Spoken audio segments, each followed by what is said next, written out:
you so much. All right, so let's get started. All right. Could you start by just introducing yourself? Hi, I'm Ismail Vali. I'm the founder and CEO of YieldSec. YieldSec is a technical intelligence platform that looks at the total online marketplace, so looking at legal and illegal operations online. We work in industries such as gambling, streaming, crypto, and consumer goods. Could you give us a sense of the scale of online gambling? What's the industry? Is the industry growing? How big is it? So industry is definitely growing. Okay, so wherever you go around the world, everybody's interested in gambling, and there are lots of things nowadays that were considered games that are now also gambling. Basically, and I think everybody online learned a lot from the gambling industry. Basically, I've been in the industry 25 years now in operations, sites like Sporting Bet, PokerStars, and Paradise Poker, and came out of operations, went into a period of my career where I was consulting, and lots of clients were coming to me saying that they weren't making money from online gaming anymore, legal, regulated online gaming. So there was a period in this business that 3 decades ago, you could set up an online gaming operation, and I was one of those people. There wasn't any laws, there wasn't any rules, and you weren't breaking any laws. Then regulation came in on a country by country basis. UK first in 2005, America finally in 2018. So when you have legal gambling, you still already had an existing marketplace where consumers were already interested in gambling. This is a product that people demand and desire, and it's a product it's an industry that features products with risks. The problem is you've got one marketplace in every jurisdiction, United Kingdom, United States obviously broken out by states, New Jersey, California, etc. They can legalize that, and then you have two industries in the one marketplace: a legal, licensed, regulated industry, and illegal, unlicensed, criminal industry. So I was the first person to basically come out and notice this and say, you need to be monitoring this effectively, because if you don't monitor everything that's going on, where are all the audience, what's their activity, and how much money are they spending, how can you control this product? And this product fundamentally can deliver substantial good for what we call the three C's: commerce, community, and consumers. If you get the gambling business right online, it's a perfect distribution model, low costs. You reach consumers who demand and desire these products, and they interact with it, and you can produce a ton of money for local commerce, in-state jobs, in-state taxation, community benefit, and consumers are safe and protected.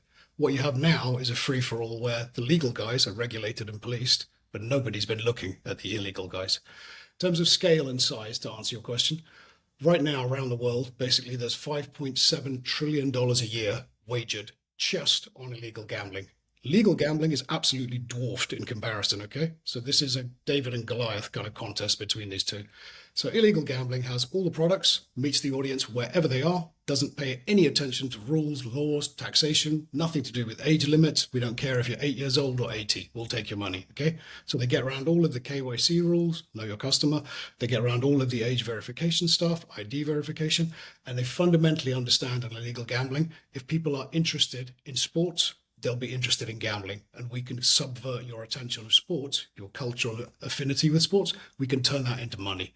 And from sports, cheapest recruitment method for any illegal gambling company, will then cross-sell you, because we have all the products in one place. We'll cross-sell you into other things, mainly casino, because on those products you can drive up to a 50% profit margin. Sports betting, you're lucky if you're single-digit profit, whether you're legal or illegal. Most customers win on sports, most customers lose on casino. And I'm wondering, what does the difference look like between the legal online gambling and the illegal? Are they, I mean, I vision the illegal sites as these shady, bad kind of websites. Do they offer different things to gamble on, or can you describe visually what's the difference between the two? So, Sam, it's a great question because, again, from a customer's perspective, what you see, I don't see any difference. I was on Google and I was looking for best casino offers. There'll be Hmm. legal and illegal mixed in that list. I'm on Instagram and I'm looking at posts. There's legal and illegal mixed in that stuff. The minute you've shown an interest in gambling, in a product that has a money or money's worth bet on some prediction of an outcome in the future, and that's just to be clear, prediction products are a new thing. We'll probably talk about that on the call today. But there's a whole area here which is just I'm thinking that my opinion of what's going to happen in a NFL game, in a English Premier League Cup game, in a on a slot machine. My opinion of what's going to happen, I'm backing with money. Okay, all money's worth, because that's when we get into all of the video gaming stuff as well, where you've got esports, as people call it. So people are basically interested in this stuff, and illegal gambling looks exactly the same as legal gambling. Often the games that you play on those websites, the slot machines that you play, will be exactly the same. So even the suppliers are also being hoodwinked and stolen from here. And fundamentally what this comes down to is everyone is a victim of illegal gambling, okay? Once you have it, there's no commerce benefit, local in-state jobs, national jobs. There's no community benefit, because no one's making money and paying tax from that legal spectrum. And consumers are the victims too, because there are tons of websites set up just for, this weekend we saw the what we call the Manchester Derby, Man City versus Man United. There are websites just set up specifically for that match. So Man City versus manu.com, go to that website, you'll basically put your money in, and on Monday, there's nothing there. There's no website, it's moved on. So you will look at this stuff and think, okay, well, how could I tell? You know, I know that there are big brands out there, BetMGM, Ladbrokes, William Hill. I went to one of those brands and I didn't like the prices, but these guys were offering me so much more money. And that too good to be true thing and checking your sources are lessons we unlearned online, especially during the pandemic. It rewired a lot of consumer behavior, because we will believe nonsense that people tell us. Look at any advertising on Instagram for any type of product. The kind of stuff you see there is the kind of stuff that used to be in bad newspapers in the 1970s and 80s, right in the back. And it would say, I can make your penis bigger. I can do this for you. It's like, no, that stuff's not true. You can't do that. It's like, yes, we can. But if you see enough convincing videos by influencers, you'll be like, okay, maybe it is true. And that's exactly what they're doing with gambling. But gambling's even more incendiary, because what happens with things like, let's look at the Super Bowl the last 2 years, okay? So there was basically, we've predicted from all the data that we see. We're not just guessing, okay? So we analyze audience activity online. All the audience, all their activity, all the time. So I don't need to hack anything. I don't need to know it's you, Sam Ellis, but I do know where you're based. And I do know that you're an internet connection, you're looking at all these sites, and I can see user traffic from above, the metadata, to get to, okay, he's obviously visiting 15, 20 gambling sites in this particular day. He's interested in betting on the Super Bowl, but how did you get there? That's the key thing. So what YieldSec does is look at what we call the audience ecosystem essentials. So search, sites, streaming, ads, apps, all these pieces feed into it. So where did you come from? Was it a WhatsApp conversation on Telegram? Was it an Instagram post? Was it a search you did on Google? And all of that activity is important. Why? Because you've been cookied and sold as a piece of data now. So the fact that you looked for something and you ended up clicking on one of these crazy sounding illegal gambling offers that offer you 10, 50, 100 times what any legal firm will offer you, because you've clicked that link, even if you didn't bet that day or open an account that day, your data has now been mined and sold to a whole bunch of other people. So more of what you see in the future will be from illegal gambling, because they know that Sam Ellis is interested, isn't he? But he might not put his money down yet, but we'll get his money eventually. Get him eventually. So we have two key measures in any marketplace we look at. We have the GGR split, gross gaming revenue. That's basically bets minus customer winnings equals the money. That's revenue to a gambling company, what's left behind after you've paid the winning customers. So customer losses are gambling company profit effectively. Now, that's one measure. We say that America, for example, is running at like 71, 29% kind of split in favor of illegal gambling right now. Last year, in fact, was 74, 26. So it's getting worse, if not better. But the other measure we use is what we call audience exposure. So we look at all of the stuff you've seen, all of these 8 ecosystem essentials, as we call them, all of the stuff that you're seeing. What's it going to do in the future? So where could that GGR split land in a year, 18 months' time? If more of what the audience who are interested in gambling are looking for is illegal, what's the difference to them? Legal, illegal, I don't care. I just want to get my bet on. That percentage in America, for example, so 74, 26% split on GGR last year. As a matter of fact, 74% of all gambling company profitability was with illegals. Okay, 26% only went to legals.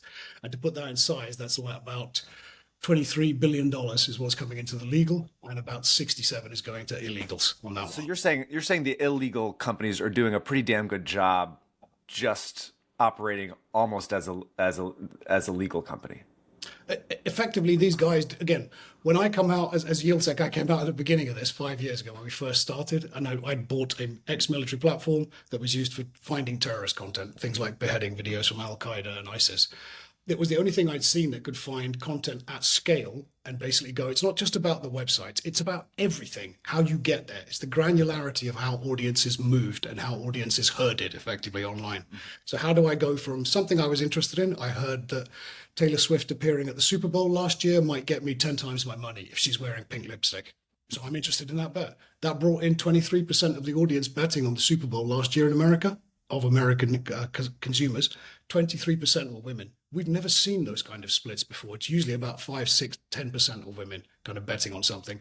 23% came from that social media activation, which was illegal gambling companies going, hey, let's all talk about Taylor Swift and Travis Kelce. And then they subverted it into, and now put a bet on it. Now, is she going to be sitting next to Taylor Swift? Is she going to be sitting next to Travis's mom? Is she going to be pregnant? Is she going to be wearing an engagement ring? So all of these predictor type bets came out of it. So they understood very clearly, and this is probably segues us into what we're going to talk about with content. Illegal gambling understood during the pandemic when they lost sports, because sports all got cancelled when everybody had COVID. What do we do now? And the whole world panicked at that point. Everybody was kind of like, I remember there were headlines in the industry trade press saying things like it's the end of the gambling industry. If we don't have sports betting, how are we going to keep customers interested? Because eventually they'll get bored of losing money on slot machines.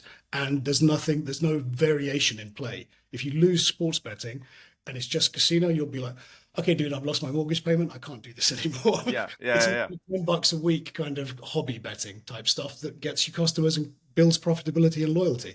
So at that point, illegal gambling companies were like, okay, we can't just exist as a parasite anymore on sports. We need to do something interesting here. So they started looking for other content. And what they came up with was crazy things like snail racing from Vietnam. They have these huge snails. Let's film those. Let's make them drink Coca-Cola. Apparently, if you give them Coca-Cola, they go faster and the caffeine and stuff. So that's what they were filming. And then they found people were clicking on it on social media and betting on it too. The betting money might have been tiny, but the whole point was just audience aggregation and audience registration and conversion. Get them to sign up for something. So any piece of content will work. It's why illegal gambling companies are all over illegal streaming of movies, TV shows, and sports events, because they see that there's a cost of entry for movies, TV shows, and sports events. Gladiator 2, for example, had 100 million illegal streams in 1 week. 1 week, okay? That movie was leaked early, 2 weeks before it came out in movie theaters in America last year. And what did that lead to? So somebody at a journalist screenings filmed it on an iPhone, put it online, and sold it to somebody. Who did they sell it to? 1xBet, an illegal gambling company, was the first sponsor of that movie. We heard numbers from chatter we find on user groups online that the first sponsorship of that film was sold for $500,000. So it's like a big ticket sponsorship item for a gambling company, okay? So they paid $500,000 to put their logo throughout it. You could click on it, and they had such a huge audience from that even if you're working on a less than 1% conversion rate, 100 million people illegally streaming that movie to save themselves, what, $20 because they don't need to go to AMC? There's money there, clearly.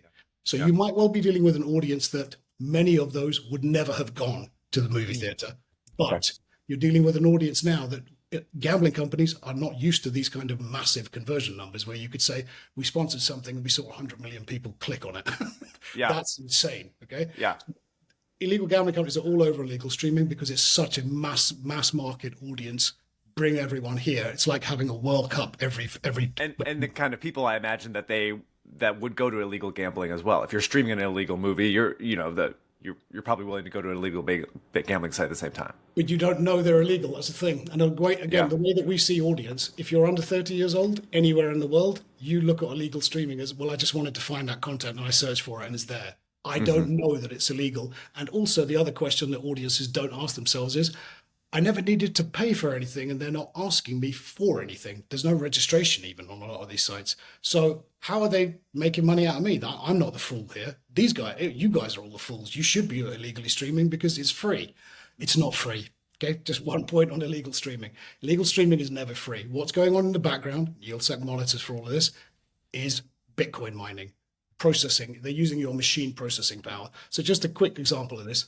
You run a laptop or a mobile phone on the exact same platforms, one on Netflix and one on an illegal streaming platform. The Netflix thing will give you 4K HD download, no problem. Okay, you can stream that movie, stream that TV show, stream that sports event. It will be perfect. Okay, and there'll be no buffering or juddering or any issues.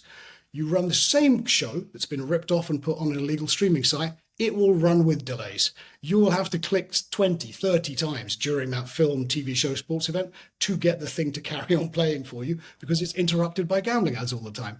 And the other thing you'll notice immediately, your machine processing power goes to hell. Okay, why? Yeah. Because it's been taken away by the devil, basically. They're using your machine processing power because you've given it a window into your soul, effectively. Your computer processing power is now doing illegal Bitcoin mining. It's doing child sexual abuse material storage. It's doing a whole bunch of stuff in the background and data mining you and keystroke logging you. So at some point, you will become a victim of crime. You just don't know it yet.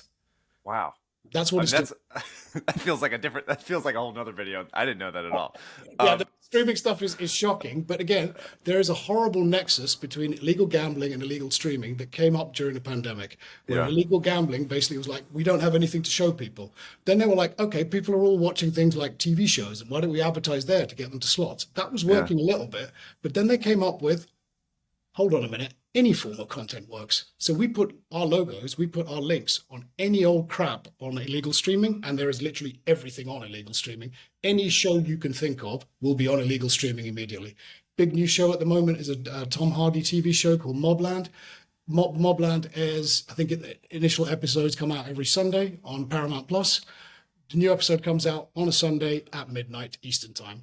At midnight 01, the new episode is in HD on 500 illegal streaming platforms, okay, immediately. So as soon as it's released, it's been ripped, okay, regardless of any security these people put on. And the whole point is, again, everyone's being stolen from here, including the consumer, because they're using you. You are their product, basically. They want your audience data, they want your machine processing power, and they also just want to straight up steal from you, which basically means put a keystroke logger and malware and spyware on their machine, and then the next time they hit their bank account, got all their details.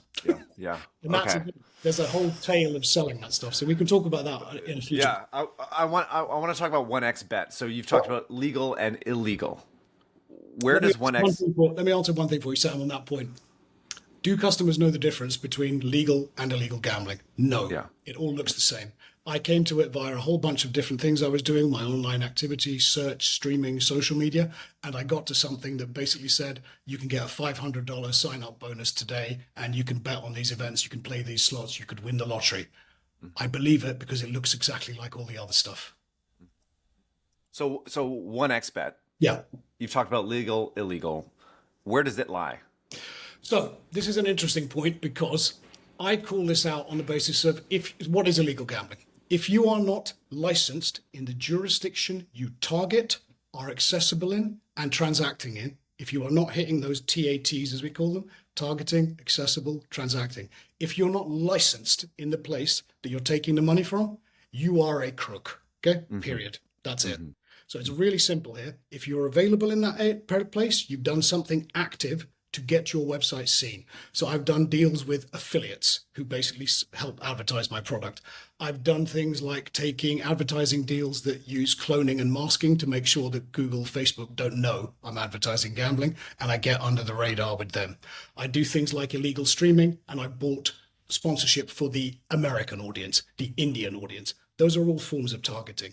Accessibility, DraftKings is available in most countries in the world, but it's not transacting there, because they don't want to get done by the Chinese for, hold on a minute, guys, we ain't got no gaming licensing. Why are you here? DraftKings is a big publicly traded company. They want to be visible everywhere. They have that future brand mission of, we'll let you open an account and register, but we're not taking money from you because we're not in your country yet. That message comes up on the screen. So that's showing you what legal gambling companies do. Illegal gambling companies don't care. We want to be in China. We want to be in Burma. We want to be in England. We want to be in the United States. So we're available everywhere because it's better to be multiply available in many languages all the time. So the whole point of illegal gambling, if you are targeting, accessible, and transacting in a territory and you're not licensed there, you are illegal gambling, and in our view, you're a crook. Because all this really is, Sam, what does it come down to? People want to give themselves labels like, oh, I'm a grey market operator. So you'll hear that a lot. What does Yeah. grey market mean exactly? So it's a phrase that they used from a phenomenon that happened in economics with imports of goods, very topical at the moment with tariffs. If I have a tariff on something, basically being brought into the United States, I can try and avoid it by saying that the goods are somehow different, or that the goods are coming to the US to then be transshipped to Colombia, for example. Okay. So it's a grey import, but really you bring them to the US and you sell them in the US at a lower price, kind of thing. Yeah. Grey market gambling, in my view, doesn't exist. It's a label that people like to give themselves when they know they're thieves, but no one likes being called a thief. Okay. So it's Yeah. like the coat you want to wear to go, I'm no crook. It's a really Yeah. lovely coat, though, isn't it? Yeah. Yeah. Yeah.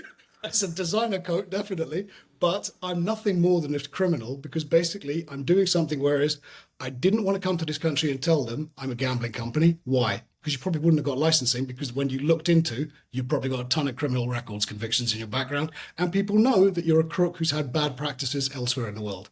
What companies like OneXBet do, okay? And then by no means are these guys the only ones doing it. There are thousands of companies doing this, but OneXBet is the tip of the spear kind of thing. They're the biggest out there, and they're the company that everybody else in illegal gambling would really love to be. They hope to be OneXBet one day.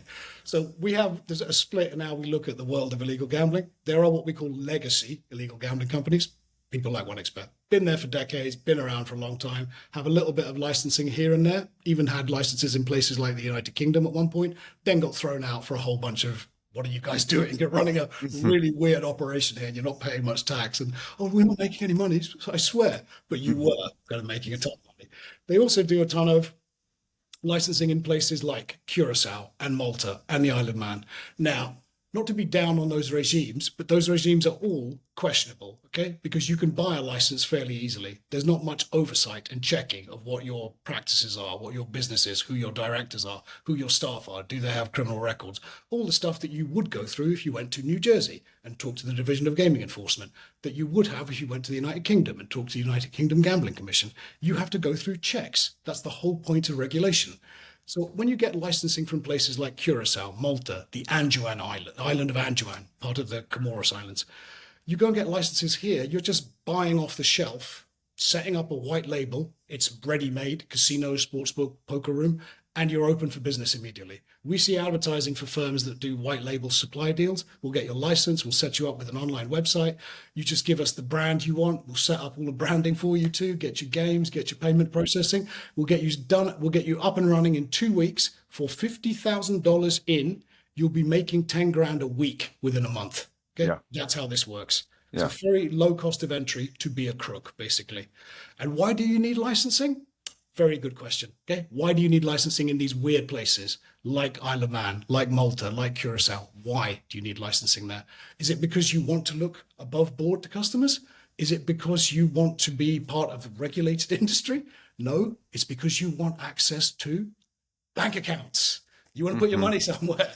So when you can produce a license from Curacao and you take it to a Caribbean bank, they'll go, oh, okay, great. You're going to be seeing like 100 grand a day kind of thing. So fine, set you up with a bank account and give you the ability to move your money from some dodgy island to a rule of law banking system where you can now buy property, move your money all over the world.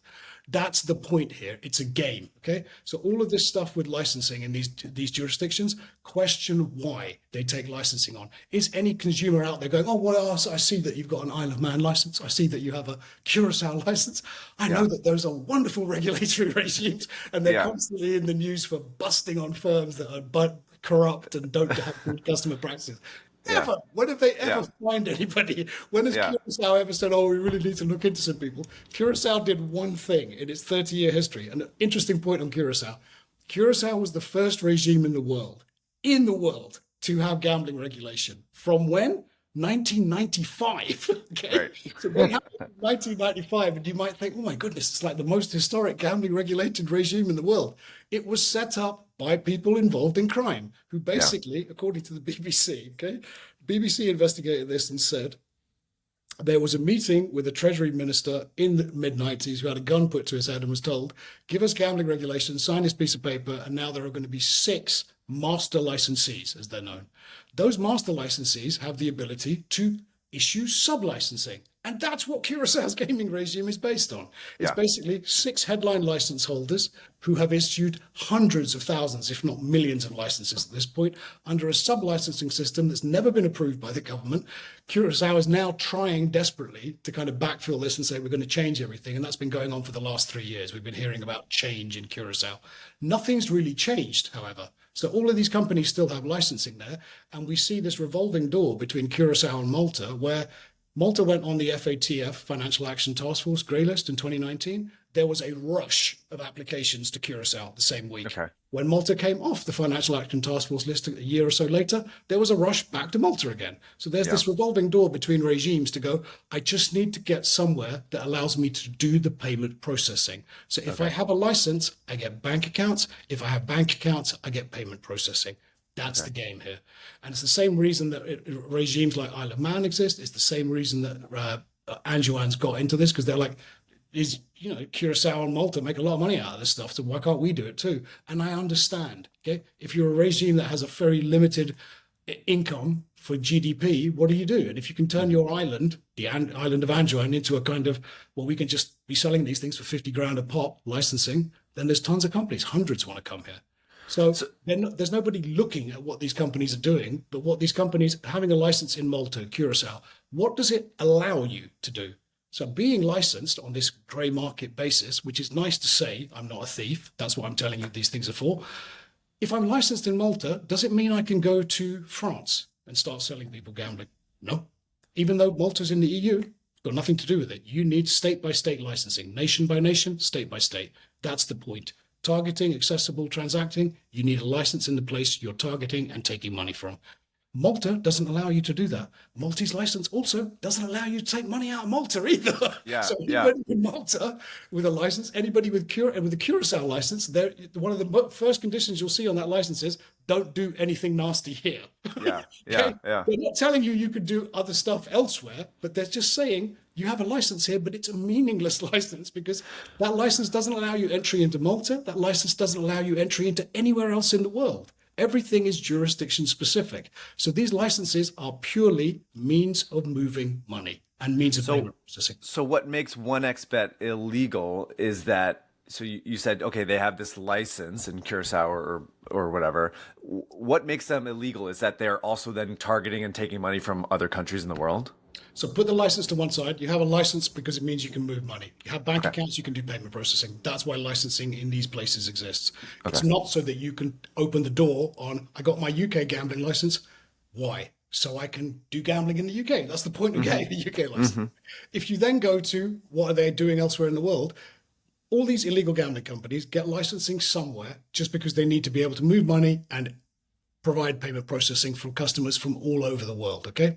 And on the face of it, a Curacao and Isle of Man license might prove that to a bank, I guess, in their kind of KYC and know your customer stuff.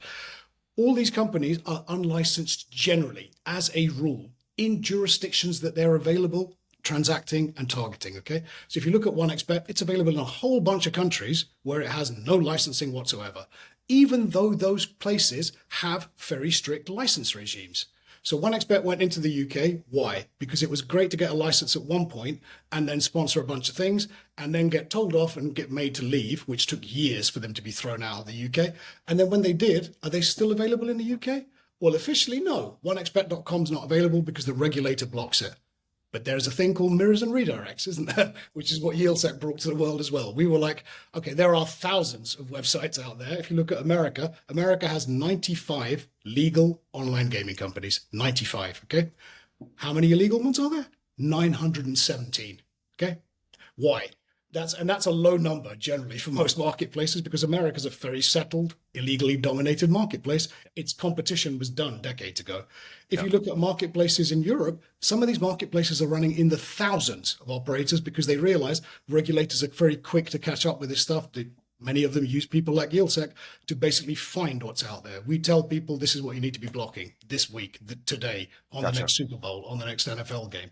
So you need to be having a very active view of, if I don't monitor, I can't police and I can't enforce the will of the marketplace, the will of the law, and all the companies legally don't make any money because obviously consumers vote with their wallets on this stuff. And if you're being told you'll make more money here, with an illegal gambling company who doesn't pay tax, who generally doesn't pay all of the costs associated with jurisdiction-specific licensing, registration, a whole bunch of stuff for responsible gaming that they have to comply with, things like affordability checks, things like deposit limits in many European countries.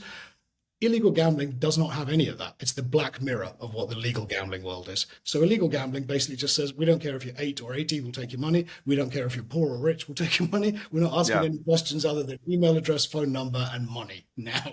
And that's it. So I'm in New York. I used a VPN to check out 1xBet through Canada, where it is, I guess, allowed to get access.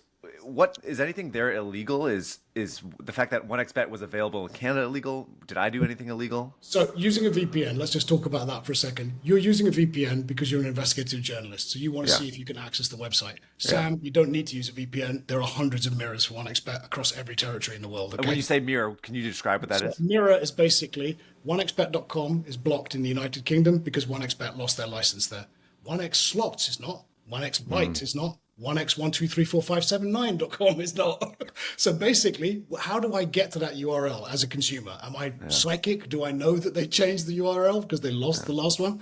You don't need to be, because you'll find it through the ads, you'll find it through the social media, you'll find it through Telegram, you'll find it through WhatsApp, you'll find it on Twitter. So all of this stuff is coming to you from a million things that you just press a clicky button on, and that's it there. So you don't need to worry about, do I remember the brand name for Walmart.com?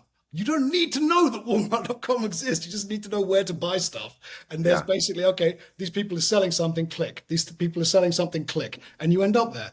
One of the ways that mirrors and redirects work is by basically saying we don't just have one website, one point of failure on our illegal money that we're stealing from these people. We have many points, okay? And it's the best analogy here is drug dealing. So drug dealing exists on tons of street corners all across New York, all across every city in the world, okay?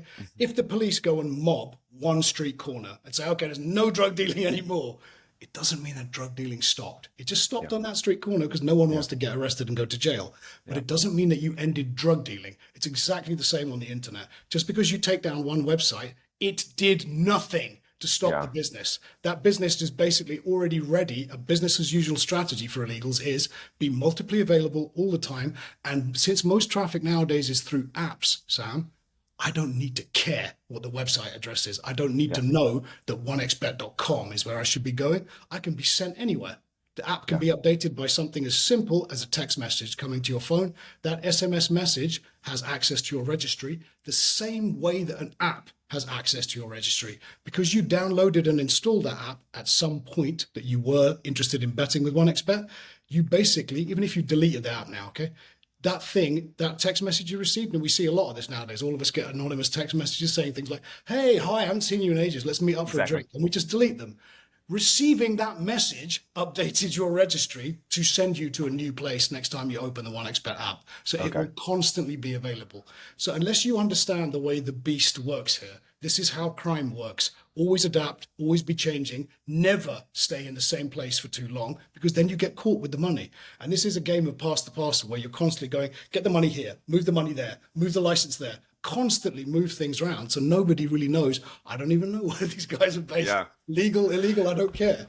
So the whole point with a company like 1xBet is no one can find out where a head office is, apart from Cyprus is where, and it's pure triangulation, old transnational criminal gang kind of metrics here. So offices in Cyprus, license in Curacao, banking all over the world, okay? Money's constantly moving.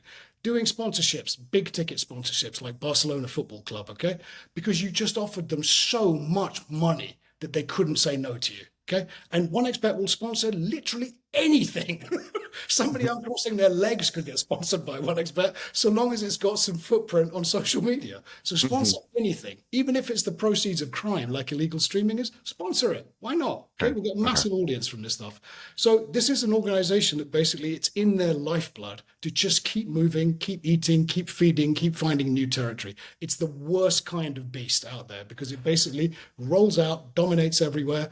Anything you say about them in terms of legal, illegal, they'll just be like, oh, we have a license here. Like they've got one in Brazil recently, okay?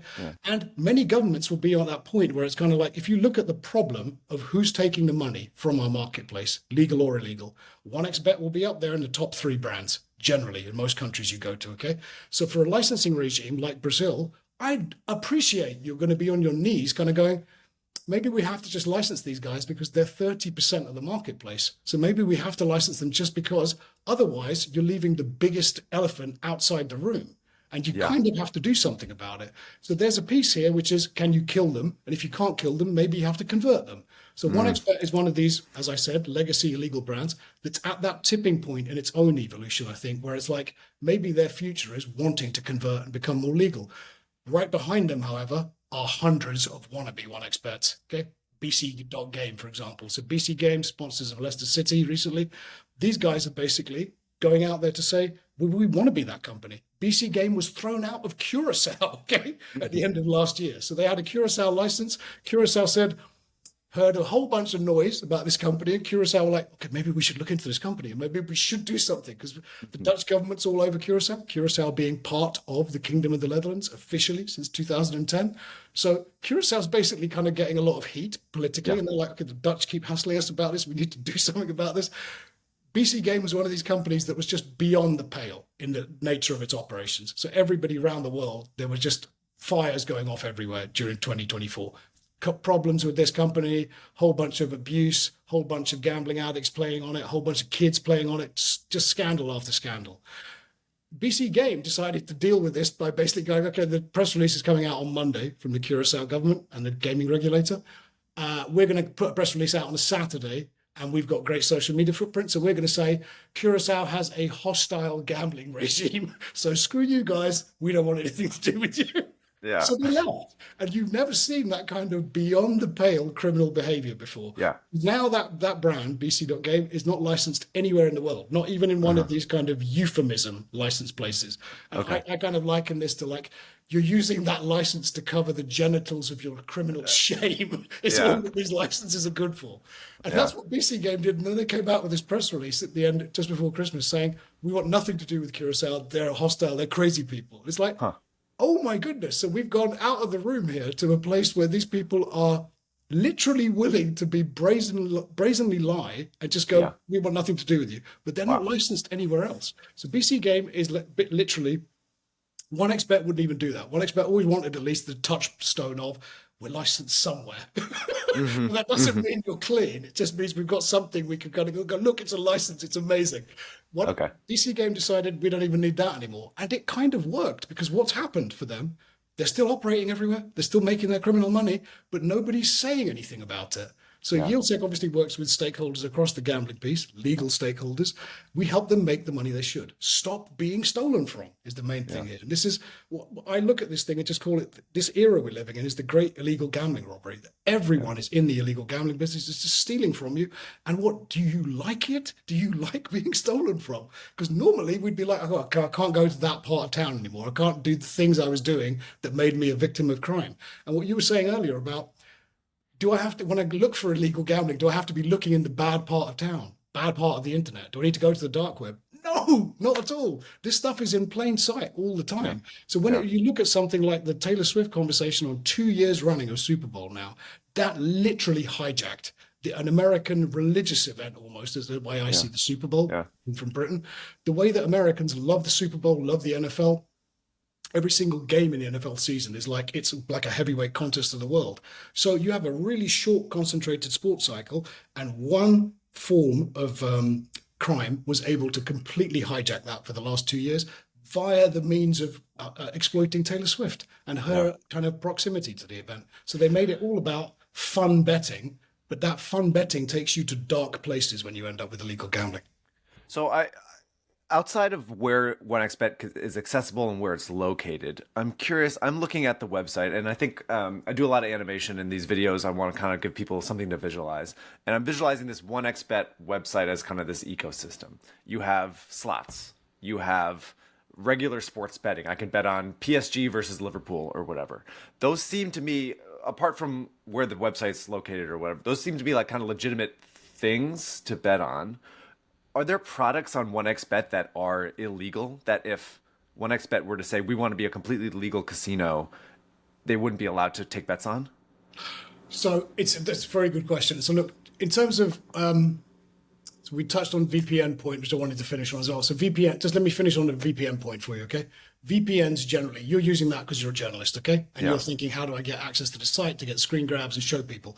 You don't need to do any of that. This stuff is all available on mirrors and redirects. So just try Okay. 1x slots, 1x lite, okay? Or go to any of the social media platforms and type in 1xbet and see what you get back. You'll get a whole Okay. bunch of results that link you there via the advertising, okay? Okay. Go to some affiliate sites. So go to things like casino.org, go to any of those things and find where are the lists for these things. Casino.org might well, as a publicly traded company in the US, may not be featuring links for 1xbet, but you'll generally find that once you get into the affiliate investigation of that community, there'll be affiliates who are promoting legals and affiliates who promote legals and illegals or just illegals only. Okay. VPN use with consumers. If I'm a gambler and I'm using any of today's popular gambling products, so that's live sports betting and live dealer casino. Those are your two peak kind of crown jewel products, okay? Those bring in most of your money. Most of your customers, most of your revenue will come from those, okay?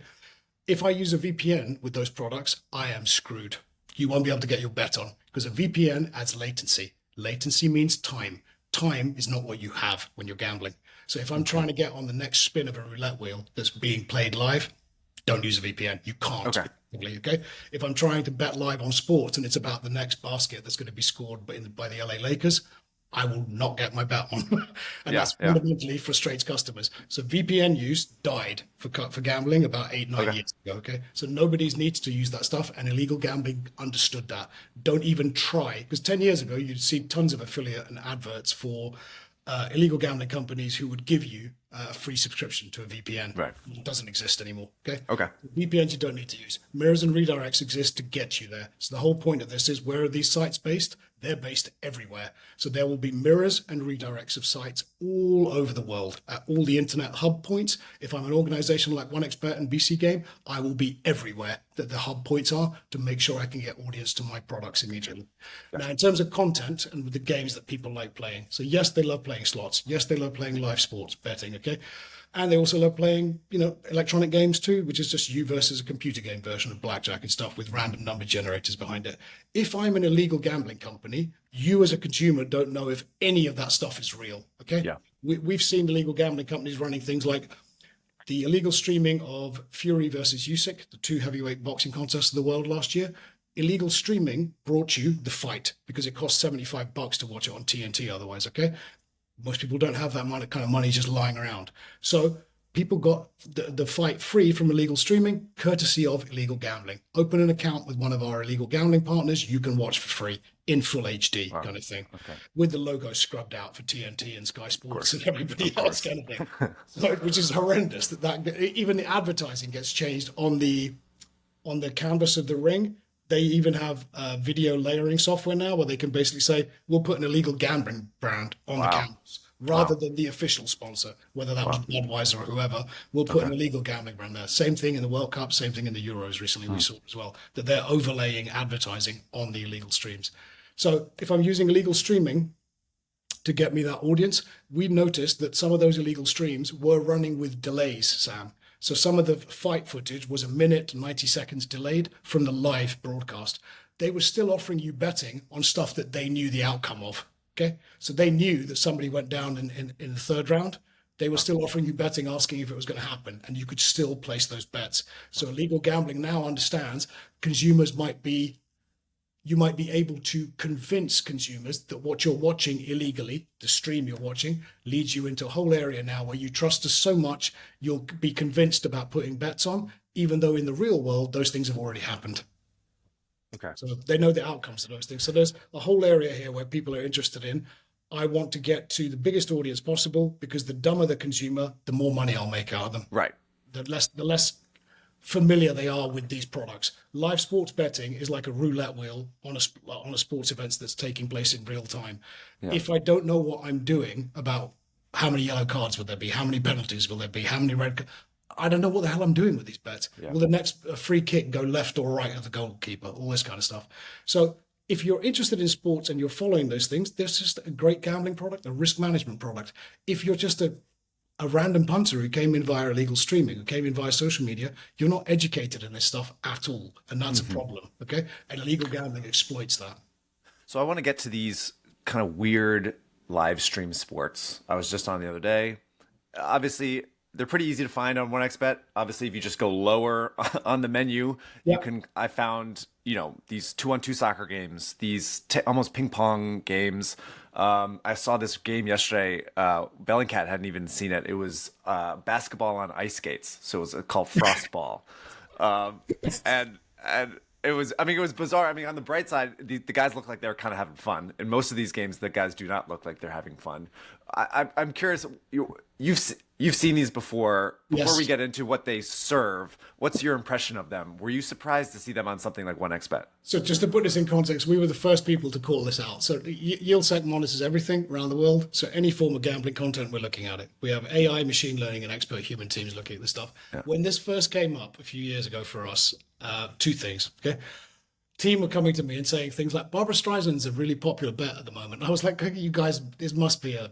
We get lots of false positives we have to look at because obviously words like bet are used billions of times a minute. Sure. It's like when somebody says, I bet you I can eat more Nathan's hot dogs than you. There might be gambling on that, but it's also just people challenging each other. Yeah. When we started noticing the Barbara Streisand thing, finally I looked at it. My mother was a big Barbara Streisand fan, and I was like, what is all this Barbara Streisand thing? And Barbara Streisand is like a saint to me after like A Star is Born and stuff. So I was like, what's all this betting on Barbara Streisand? Why? She's like an old lady now. It's like, they're betting on when she's going to die.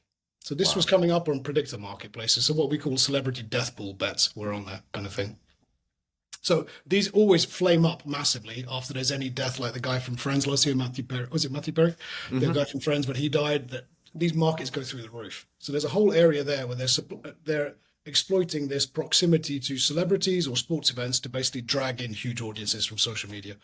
And the other point here in terms of content and the amateur sports. So during that pandemic period, when we lost all professional sports, okay, we should also have lost all amateur sports, but we didn't because of these farms that started popping up.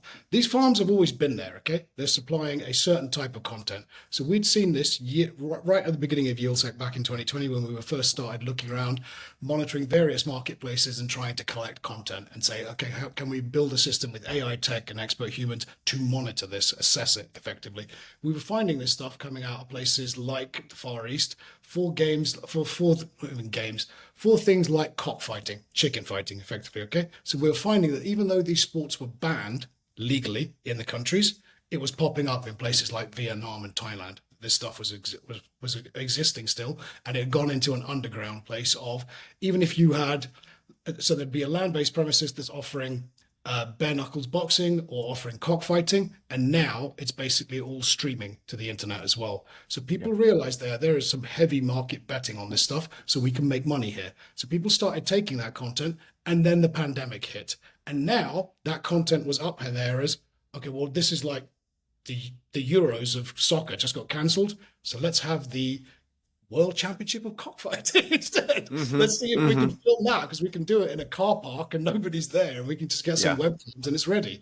So you notice that immediately there was this weaponization of amateur sports that became really relevant during the pandemic, 2020, 21, 22. Then we came out of the lockdown and sports came back. And now you had a much bigger audience who were all willing to believe the lie, basically, that came from illegal gambling because they'd been living that lie for the last 2 years and betting on this stuff, winning and losing, you were getting paid. The thing that then happened was the illegal gambling went, the whole point of why we invested in that period, the whole point of why we recruited in that period, not knowing that the pandemic would end, the whole point of why we did any of this, cross-sell the customer immediately into casino, into poker, into predictors, into new products. We now see more proliferation of new products coming from illegal gambling first, because legal gambling has got its hands tied behind its back all the time in terms of if I even want a new product, I need to go and talk to the regulator. The regulator will sit on their hands for ages because generally their job is what? Just police the marketplace, make sure the legals pay their taxes, make sure things are good. There's no scandals involving gambling addiction and children and everything's fine. Yeah. Legal gambling regulators aren't there to basically go, oh, well, we're here to innovate the industry. That's not their job, okay? They're not interested in that. But it's become a lot harder to go through the door of predictors, for example. So predictors are just coin toss bets on anything. They started on FTX and Binance 7-8 years ago as FTX and Binance are obviously in the business of selling and converting fiat money into cryptocurrency and then getting you to believe a whole bunch of crap about how you might be a trader or Gordon Gekko kind of thing. So why don't you do all these things and use our software to help you make money?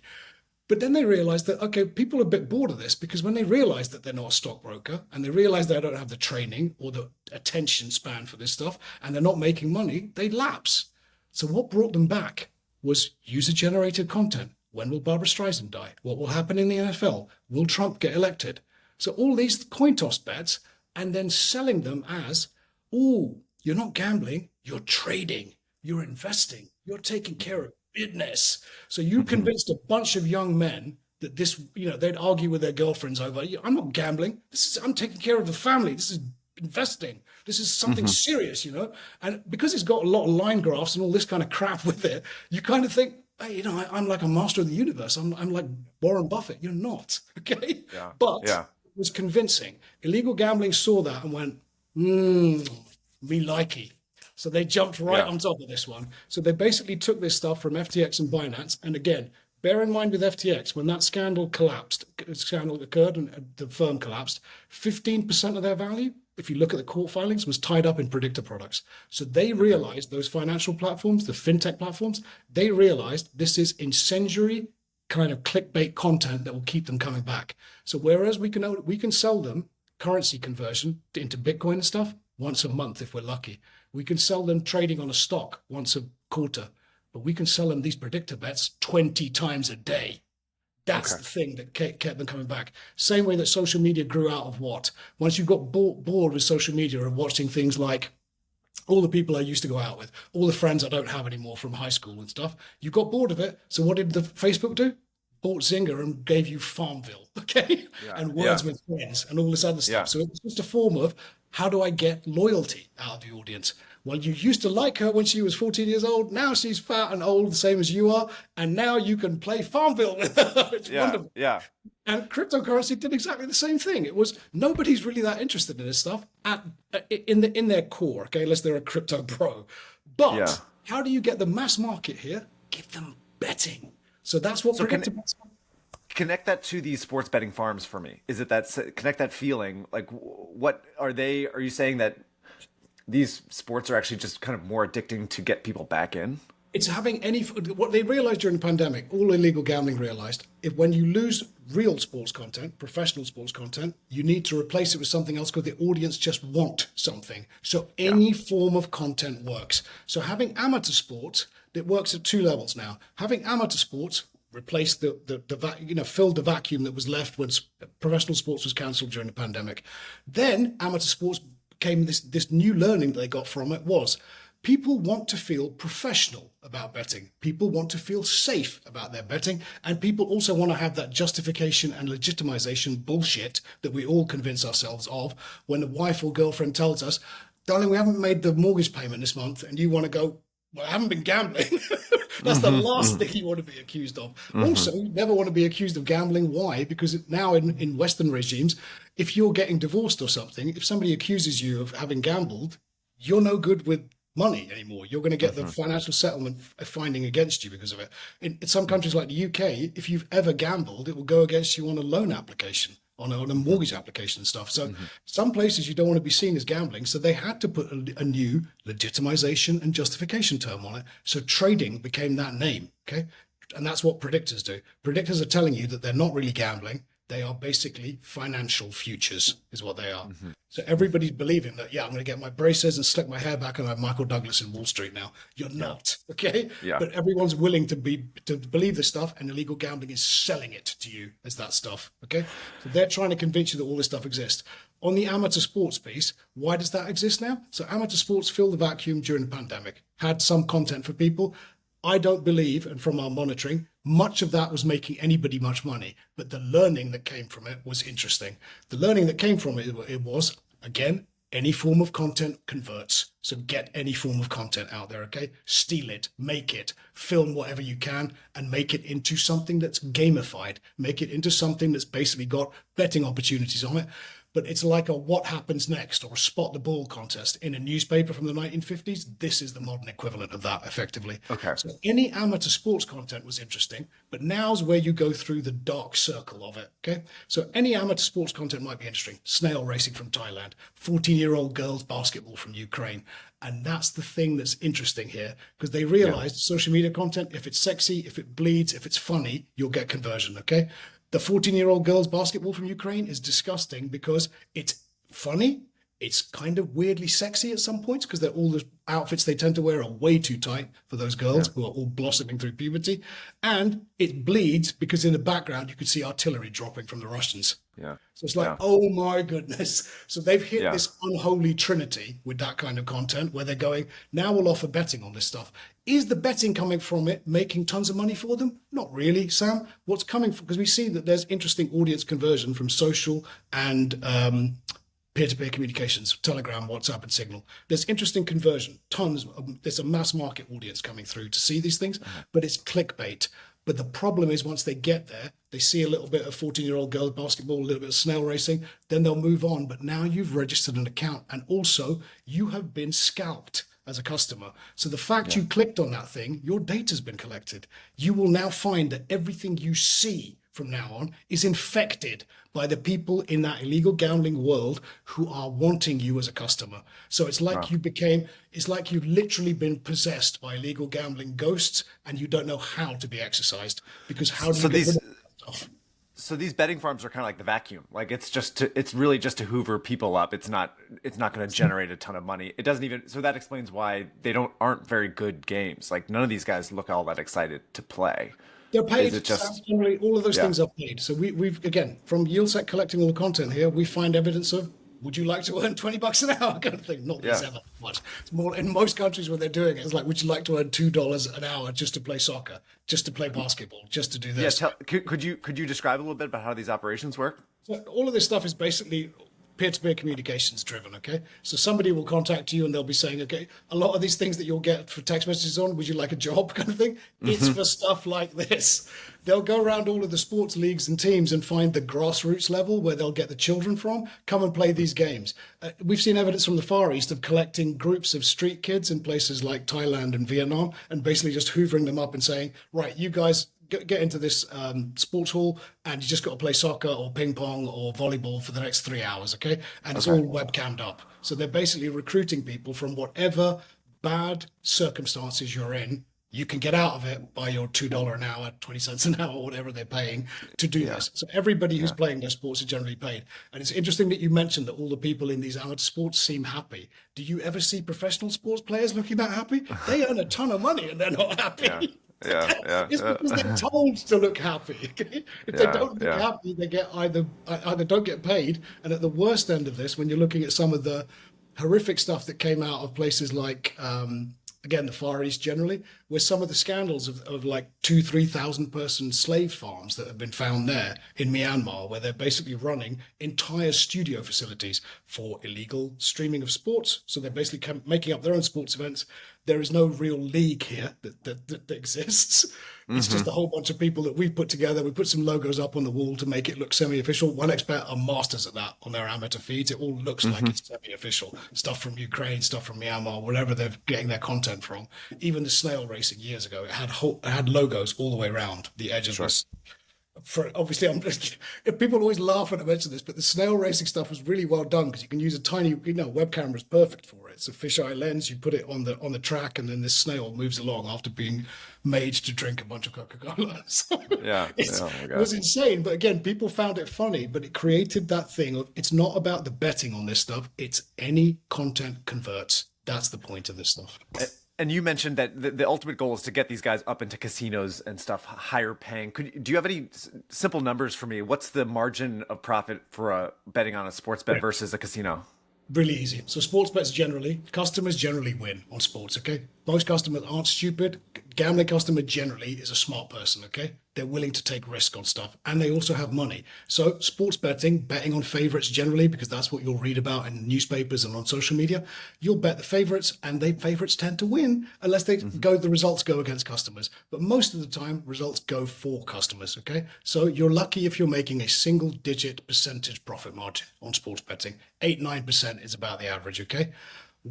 Blend that up, now you're in a whole area where you can double, treble your money kind of thing. So generally, as a gambling company, you're looking for a small amount of profit, regular, often, frequent play kind of thing. So as a gambling company, if I'm only sports betting, I'm lucky to make money. I'm lucky if I'm in business at the end of each year. One event could bankrupt the company. When I started in the gambling industry, I started it for a firm called Ladbrokes in the United Kingdom in 2000.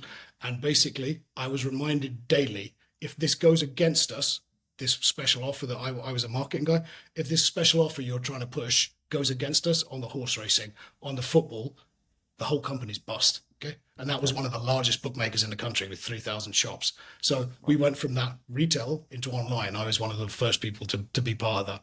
So we understood very clearly, don't run a legitimate, clean, good operation with good customer service and great offers and great products and, really support your customers. Because again, this product is something that you can alienate immediately when you start losing money. So it's not like any other business in the world that when you start saying that, okay, the business we're in is you versus me, and when you win, I have to pay you, and when I win, you have to leave your money behind. It's not easy to explain that to people, and they walk out with what? Nothing, basically. So the whole business is an illusion, and that illusion is something that customers want to engage in because you can make a lot of money from it. So on sports, lucky if you're making a single-digit percentage profit margin.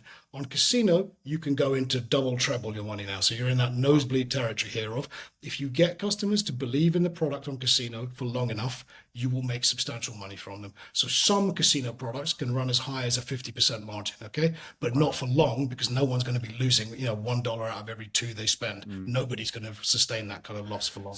So interesting. Go on.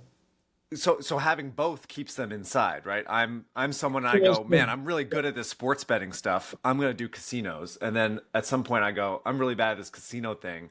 I'm better at the sports betting thing. It kind of keeps me inside the whole time. For your average customer, what you want, and again, I've been somebody that operated this stuff in my past. I didn't have some religious conversion or something to make me go, oh, it's all evil. I don't think gambling's evil at all. I think it's a great product. It's really entertaining. It's lots of fun. For the right people at the right time in the right amount of money that they want to spend. If you can afford it, go for your life and spend what you want on this stuff, okay? It's great fun, and nobody in the world is offering you 10 times your money on anything. Okay, look at the world right now. If I could put money in a bank account, what would I make? 2-3% if I'm lucky. If I could put money in US Treasury bills, I might make 8% if I'm lucky right now, okay? Nobody's offering me 10x my money. That's why gambling exists, okay? It's not because it's too good to be true. When it's run correctly, everybody benefits from this business, okay? And that's the whole point of legal gambling, the whole point of why this stuff exists, why YieldSec even exists. I set this company up so that legal stakeholders make the money they should, okay? And everyone does, the taxpayer does, so does the community, and consumers get paid when they win. If illegal gambling exists, it's just feeding and feeding and feeding off the stuff that should be providing for our societies, providing for our commerce. Now, as a gambling company, you want to have cross-sell because you need that cross-fertilization. A customer can win on sports and then lose a little bit on casino and then play poker and win again. So it's just an up and down sine wave, and it's beautiful as a business then. If you run businesses properly, I remember at the peak of my kind of operating career, I remember running PokerStars, and we got it to a really high level of market share globally. And it was just customers win a bit, lose a bit, win a bit, lose a bit for years, okay? And nobody had gambling problems either. So it was like you could see great behavior coming from it. And the idea of hobby play was a reality at that point of that business. When you bring cross-sell in, you can also sustain that. And customers go, okay, well, I'm getting a bit bored of playing poker. I want something else to do. Poker playing generally, I spent a big part of my operating career in it. But there are points in a poker game where there's 9 other people at the table. It's like watching paint dry, waiting for everybody to post and fold and stuff. So having blackjack there, having slots there, having sports betting there, it's just another thing to do. And that's the whole business. Now, when you prohibit cross-sell, as America generally has, America's taken this view that it's like the fable of the 3 little pigs in America. So if you build your house from straw, the big bad wolf is going to come and eat you up. If you build your house from sticks, the big bad wolf will puff and blow your house down. If you build your house from bricks, you're safe, kind of thing. Now, in America, what they've done, California is a state that built its house from straw, basically. You've got no legal online gaming products, and you're just going like this. We're not interested. We can't do anything about it because the tribes are complaining and commercial racetracks are complaining. Nobody wants online gaming because they're all worried about being cannibalized, is what they call it in America. That the retail trade is worried that online gaming is going to cannibalize it. Sorry, guys, but I have news for you. You've been cannibalized for 3 decades by illegal gambling. It's already happened. It's been going on for forever. So everybody looks at it and says, no legal products, build your house from straw. One legal product, which is most of America, 38 states, one legal product means you built your house from sticks. So you've got legal sports betting in most places now, 38 states out of 50, and it's making some money, okay? And it's also producing some taxation. But the firms are not making money, the legal ones. Why? Because they can't compete with a shadow industry that hides in plain sight and is more available than they are. And when you, as a customer in New York, okay, New York only has sports betting legally. If I'm in New York and I see an offer from DraftKings, FanDuel, legal firms, they have to pay 51% tax on all stakes. So for every $10 bet, $5.10 goes to the state of New York immediately, which is wonderful for New York. You're making a ton of money in taxation, okay? But it's not real, okay? It's a marketplace lie, this thing. So the firms aren't making money. They're publicly traded and they want to stay in New York because it is the biggest gambling marketplace in America right now. Generally, when you look at Nielsen numbers, we show the total marketplace. New York is a runaway train of gambling growth, okay? Wow. But all of it's illegal because as a customer, I want the one-stop shop. I want the home of choice and convenience. I want to be able to win a bit on sports betting and lose a bit on sports betting and then get a $50 free chip for slots machines play. Why not? And illegal gambling gives you all that choice. So you're leaving on the table in America by having one product and thinking, okay, we're going to build a house of gambling and make tons of money. You're not, because illegal gambling has become the home of gambling for Americans because it has cross-sell. Customers want it and demand it, and you're not giving it to them. So I got a couple more questions to zoom out, but you've touched on this a little bit. But so we've established these farms, the purpose of these kind of strange amateur sports events. But from what I hear you say, 1xBet is by far not the only gambling website that has these live streams on it. How common is it in illegal gambling? It's extremely common in illegal gambling. And again, bear in mind one feature of the gambling industry of both shades, legal and illegal. All gambling companies, basically, it's a risk-based endeavor, okay? So I want to take as little risk as possible as a gambling company. I want to invest as little as possible, and I want to get everything brought in, and I want to pay people from revenue because I don't have CapEx to invest at the beginning. So I don't have a huge treasure chest that I can go, okay, I'm going to invest in this business. I'm going to set up sports trading abilities. I'm going to set up slot machines. You buy it from other people. You license it from other people. Let's be clear. You don't buy it from other people. You license it from other people. So all of your advertising, license it, pay people off revenue because they're affiliates who get paid when you get paid. So if I'm an affiliate, I'm referring you, Sam, as a customer. You're looking around for the best sports betting in America. I say, here's a site all about the best sports betting companies in America. You click on one of those links. I get $20 for you clicking on it. And then I get 50% share of your revenue for your lifetime as a customer in the future. That's the point of that business. So you're buying off revenue. Same with the games. Games companies who give you games, slot machines, even the trading and odds will come from a software supplier, okay? So there'll be a technical platform provider, software and games provider behind all of the products that you sell. So most gambling companies are literally just a shell, okay? Everything is licensed in and then sold to the customers. So these farms and the amateur sports feeds that we're talking about, it's not just 1xBet. They were the innovator in that area. Okay, they definitely blazed that trail. During the pandemic, when professional sports disappeared, that's when the seeds of this got planted. Now, those amateur sports things are farms for thousands of online gambling companies. So it's not just them. You'll see the same feeds that you see on 1xBet in many places. You'll see the same feeds that you see on BC Game in many places. Same games exist as well. So you're realizing here that, again, illegal gambling understood during the pandemic. We're all, as a group of people, legal and illegal gambling, were all being pushed to the margin then, because if you only had casino, it's not something that customers will stay with for long enough, and customers won't believe in it for long enough. And there isn't a reason that you wake up every day and go, I want to play slots today and I want to play that slot right now. Whereas in sports betting, no one's asking you in the street, in a bar, in your relationship, what do you think about the new Buffalo game of slots? What do you think about this? No one's having those conversations generally. No. But everyone's asking you, will Taylor Swift be at the Super Bowl? Will she be pregnant? Will she be married? Everyone's asking what happened in the NFL. They feel like more like real life. That's the selling point, right? Yeah. So there are tons of companies doing this, and I want to get to the soccer a little bit because there's this amazing graphic that shows this year something like 75% of shirt sponsors are gambling companies now. How does a company like 1xBet get on the shirt of Barcelona or PSG? So during that period, so all illegal gambling makes a higher profit margin than everything else because even when it's bets minus customer winnings equals GGR, or gross gaming revenue for these companies. That's what turnover is to a gambling company. 1xBet's making more out of every dollar because don't pay tax, very low licensing costs, no responsible gaming, and you don't care.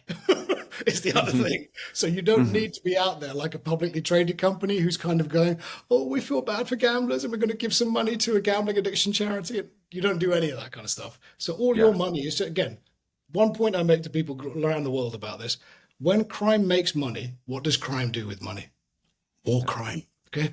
That's the business. So Yeah. doesn't invest in 401ks and pensions, doesn't invest in the community, more crime all the time. Okay. So the more content I can get, the more stuff I can get, the more audience I can get, the more I build a war chest for my future. That war chest is 1xBet basically. So now, how do I legitimize and justify myself as a company? The same way that you provide excuses for your customers to legitimize and justify their behavior. I don't want to be called a thief, okay, is what any of these illegal gambling people are in the game of. So when I first started speaking about this, I remember I got invited to give a keynote speech in Vegas in 2022 when we first launched commercially. Somebody came up and like grabbed my jacket sleeve just before I got on stage. Massive room, thousands of people watching this speech about, because I had a reputation already at that point, and this guy doesn't muck around. He's the legal Hmm. versus illegal guy. And that's when I first got there. Everyone was kind of going, "What's the legal versus illegal guys here?" No one even knew my name at that point. But it was. I remember somebody stopped me before going on stage, and they were like, "Could you not say that stuff about legal versus illegal? Could you say unlicensed and unregulated and unregistered?" And I was like, who are you? And he was a Yeah. lawyer from some law firm in New York, and he'd basically been paid to come and see me to say, don't say this shit, okay? It's bad for you, Wow. bad for your family.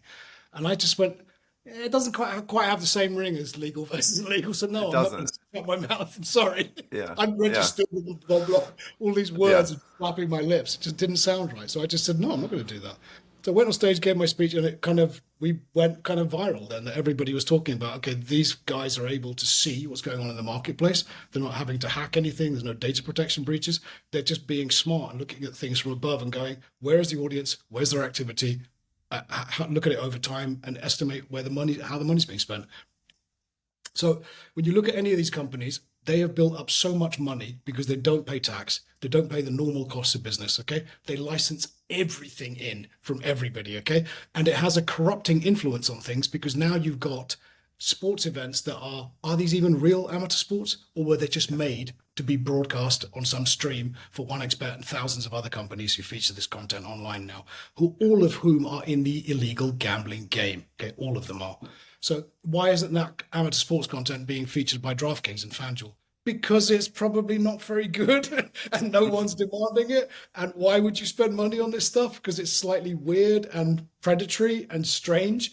That's why that stuff exists, is any content converts. Illegal gambling understood that lesson completely. Okay. They now own nose to tail the means of achieving that as a reality for their audiences. Okay. And their audience is exactly the same as legal gambling's, which is why this is all theft. These people aren't licensed and registered to do these businesses. They exist in plain sight and they steal from everything. So it's worse than parasiting because these people are literally mugging everybody, including consumers. So all of this stuff that exists, all of the 14-year-old girls basketball, all of the snail racing, all of the Indian Premier League cricket kind of like side games and stuff that exists, because that's another thing. I remember one example of that popped up on cricket. One example of it popped up during the pandemic, where people in Britain and America were betting on cricket games because they thought that in India they'd believed this completely made up story that in India, the Indian Premier League of Cricket had been quarantined and they were still playing all of their games, but it was just fake. They used some video graphics and stuff, and they Oh used my a God. bunch of like young people to basically play in stadiums where they put a bunch of empty stadiums. They just put a bunch of lighting in and made it look real. But nobody knew what the Indian Premier League was. They never bet on it before, but it looked like it was still going on. So it's easy to deceive and lie to consumers about this stuff. And those amateur sports events are doing that stuff at scale.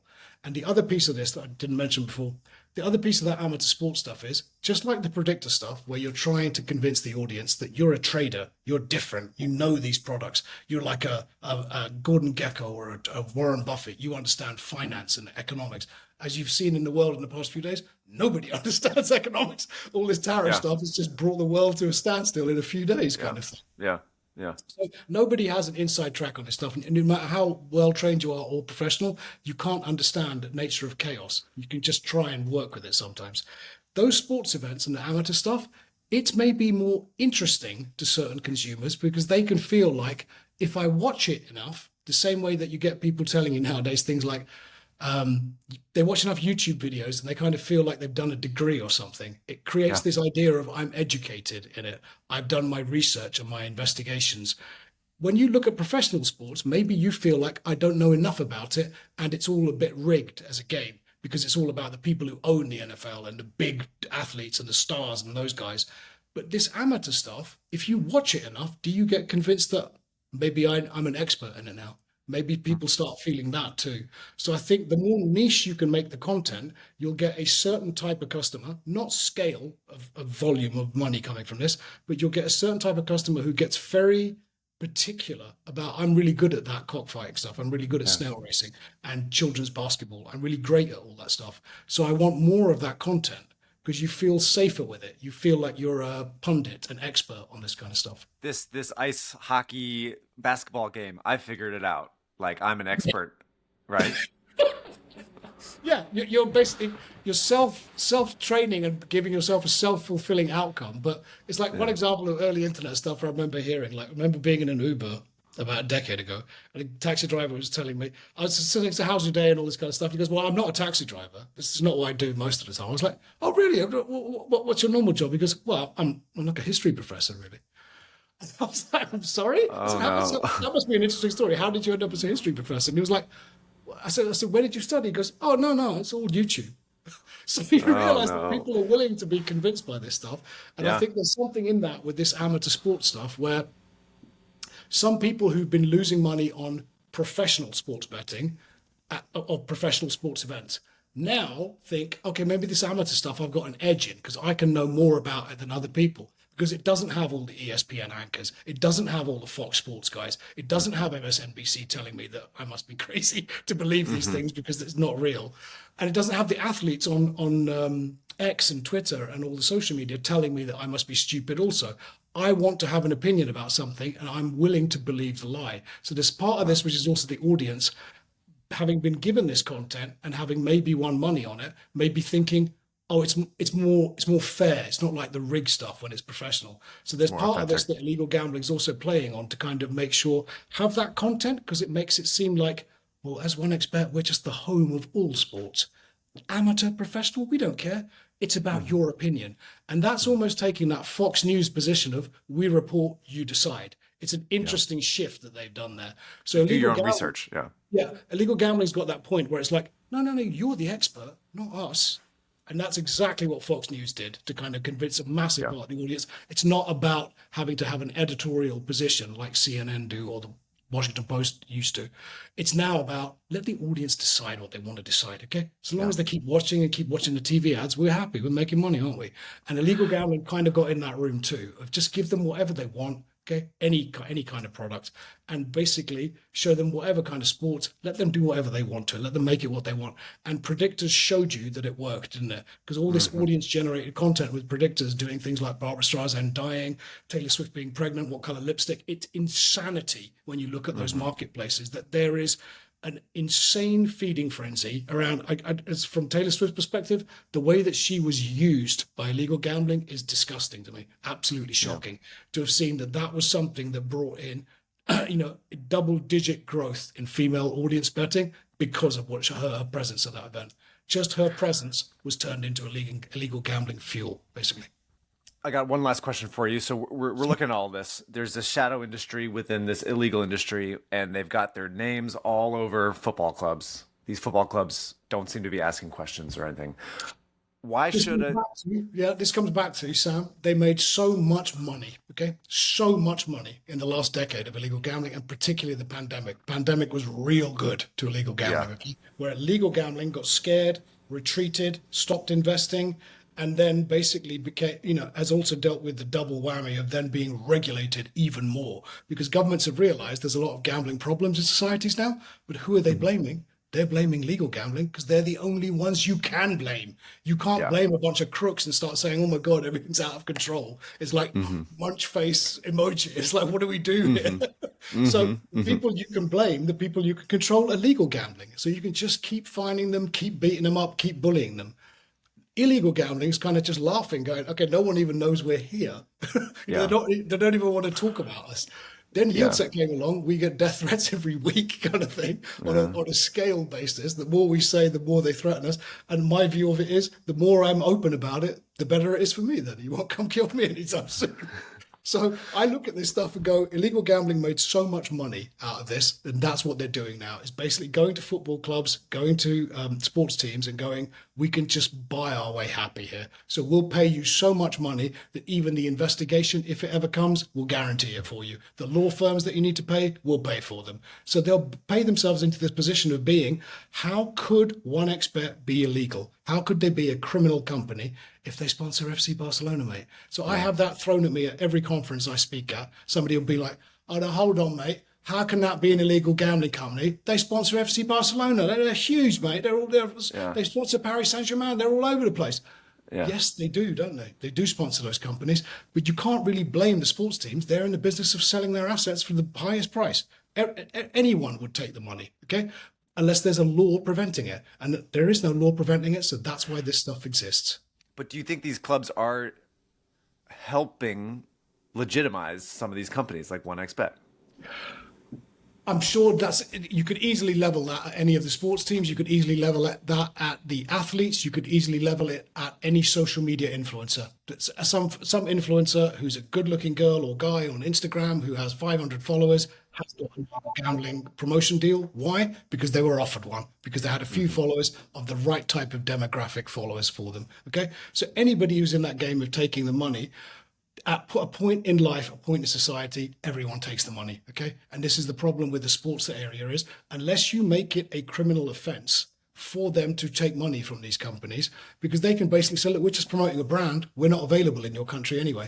That's the argument in the UK. You could basically say all these people who are going to the Isle of Man to basically take a license in the Isle of Man to then get, and they're not even interested in operating in the UK because they know that that wouldn't happen.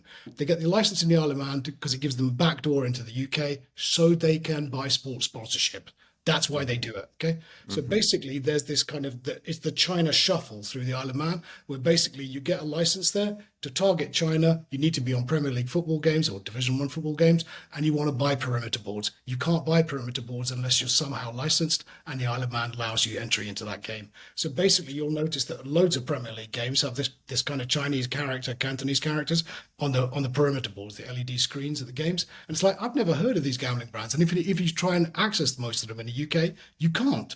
But it's because that's not the target they were looking for. Their targets are in the Far East because everyone there is betting on those games, and gambling's illegal online, but there's the new web address. So the way that if you're blocked on WeChat and stuff and you can't get through the apps to get to those sites, they're selling it to you by basically going, well, there's the web address, guys, right on the screen while you're watching Leicester City Man U game. You can see what it is.